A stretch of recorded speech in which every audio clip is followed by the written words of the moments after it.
윤태곤 실장 어서 오십시오. 네, 안녕하세요. 세월호 관련해서 막말 논란 일으켰던 차명진 전 의원 또 정진석 의원 자유한국당이 징계를 의결했는데 결과가 어떻게 됐죠? 차명진 전 의원에게는 당원권 정지 3개월, 정진석 의원에게는 경고, 이렇게 중앙윤리위원회가 의결을 어제 했어요. 어제. 예. 제가 이제 다시 한번 설명해 드리면은 차명진 전 의원이 세월호 참사 5주기를 앞둔 지난 4월 15일에 페이스북에 세월호 유가족들 자식의 죽음에 대한 세간의 동병상련을 회쳐먹고 찜쪄먹고 그것도 모자라 뼈까지 발라먹고 진짜 징하게 헤쳐먹는다 이런 글을 썼고 뒤에 삭제해가지고 지금은 없습니다. 아유 심합니다. 예, 정진석 의원은 그 다음 날 오전 페이스북에 받은 메시지다.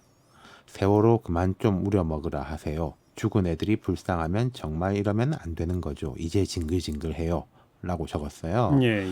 이 정진석 의원 주장은 나는 이게 받은 거고 이게 정치권을 향해서 여권을 향해서 한 말이다. 뭐 이런 주장이고 차명진 의원은 이 글 딱 보면은 유가족에 대한 거지 않습니까? 그렇죠. 이게 좀 온도차가 있는 건데 이들 발언이 거센 비판을 받아가지고 그 당시 황교안 대표도 직접 사과하고 그랬습니다. 그랬죠. 지난달에 당윤리위에 회부해가지고 오늘 결과가 나온 거죠. 근데 당원권 정지 3개월 그리고 경고. 네. 너무 솜방망이다 이런 얘기 당장 나오죠. 그렇죠. 그리고 이 이야기가 나오면 항상 바로 또 붙어서 나올 수 있는 게 5.18망언은 언제 어떻게 할 건데 그렇죠. 계속 따라갈 수밖에 없잖아요. 예. 제가 한번 말씀드렸는데 꼬리 자르기도 못하고 있다. 계속 꼬리가 계속 이어지는 거예요. 네, 뭔가 좀 스텝이 꼬여 있는 상태죠. 그렇죠. 북한이 그 단거리 미사일을 쏘았을 때 문 대통령이 여야 대표 회동을 제의했지 않습니까? 바로 그날에. 예. 또 이인영 민주당 대표 선출 직후에 이인영 대표가 상당히 이제 유화적으로 나오고 다 이제 이제 한국당에 들어올 명분이 생겼구나.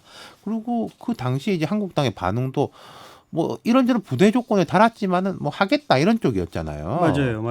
근데 이게 이후에 뭐가 꼬이는 게 한국당의 장애 집회에서 발언 수위가 점점 높아지면서 뭐 지옥 뭐 이런 이야기 나오고 강효상 의원 파동 생기고 이러니까 또 여권 기류도 좀 바뀌고 한국당은 또 여기서 밀리면 안 된다 싶은지 더 강하게 나오고 그런 상황이에요. 접점을 찾을 듯 하더니 다시 강대강으로. 그렇죠. 그러니까 이제 5월에 돌아보면은 앞서 말씀드린 거 포함해가지고 한 두세 번 정도의 기회가 있었습니다. 특히 지난주에는 장외 집회 끝나고 다 들어오는 걸 알고 있었어요.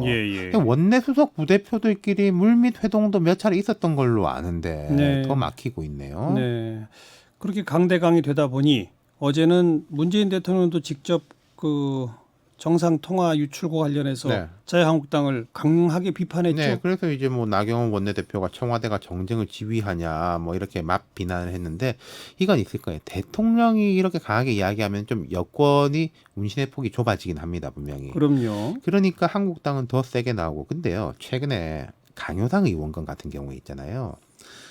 천영우, 김숙, 반기문 뭐 좀 어느 정도 어떻게 보면 좀 보수적 성향, 또 뭐 보수는 아니다 할지라도 주류 외국어관 중에서도 주류라고 할 수 있는 사람들이 일제히 강효상 의원을 맹비난했거든요. 그러니까 청와대라든지 여당은 폭이 넓어지고 한국당은 위축되는 거죠. 네. 어제 뭐 나경원 원내대표는 당 차원의 회의에 공무원들이 출석 안 했다고 눈물까지 비쳤다면서요? 네, 그러니까 이게 야당 의원이고 여당 의원이고 자기 의원실에 공무원들 불러서 이야기 듣고 하는 거는 그 일상적 의정 활동이에요. 네. 근데 이제 야당이 공식 회의를 차려놓고 했는데 이제 안 왔다. 이거 뭐 여당 눈치 봐서 그런 거 아니냐. 나 원내대표 입장에서 섭섭할 수 있을 건데, 근데 현안을 들여다보긴 해야 되겠다 싶으니까 이런 회의를 만든 거 아니겠습니까? 그러니까 산불 대책 회의 뭐 이런 거였어요. 공무원들을 그러니까 부른 거죠. 상임위 열고 하면 되는 거거든요. 근데 그건 국회에 들어와야 되잖아요. 한국당 입장에서는 우리가 현안은 챙긴다라는 건 보여주고 싶고, 근데 뭐 국회에 아직 들어가기는 싫고. 그러니까 지금 정보위 같은 경우에도 그렇지 않습니까? 아니 정보위보다는 우리 당 회의에 국정원장 나와라. 이거는 본인들이 말하면서도 말이 안 되죠. 좀 이상하다는 거를 잘 알고 있을 거예요.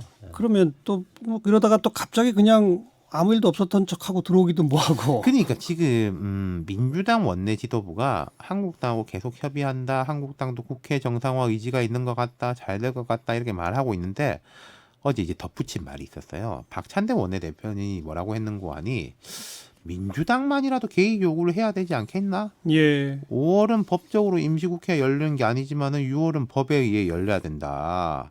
6월 말로 개의를 늦추는 건 의미가 없다. 교섭단체 3당이 합의해서 개의를 요구하는 게 가장 좋고, 이 교섭단체 3당이라는 거는 민주당, 한국당, 바른미래당이지 않습니까? 그렇죠. 만약에 안 되면은 나머지 4개 정당이 할 건지 좀 보겠다. 그거는 자유한국당 빼고. 그렇죠. 바른미래당 입장도 좀 보고 정 안 되면은 단독으로라도 해야 되지 않을까 생각도 네. 든다. 단독으로 개의 신청할 수 있어요. 3분의 1 이상이면 하거든요. 그럼요. 예. 이게 그러니까 압박이지 않습니까? 그렇죠. 그러니까 한국당 나경원 원내대표는 우리 보고 백기투항하라는 거냐.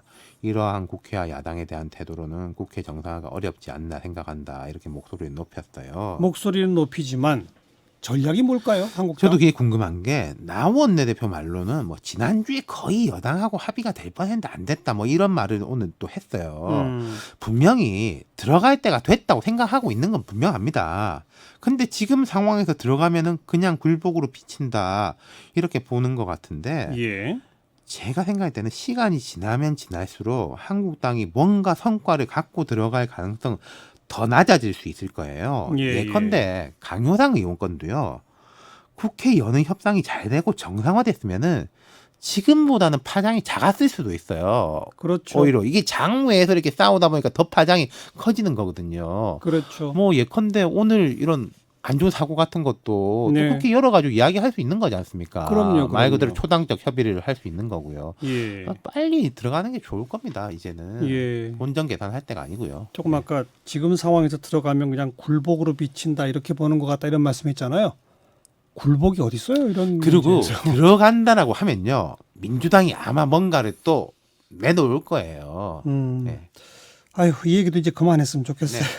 수고하셨어요. 감사합니다. 윤태권 실장이었습니다.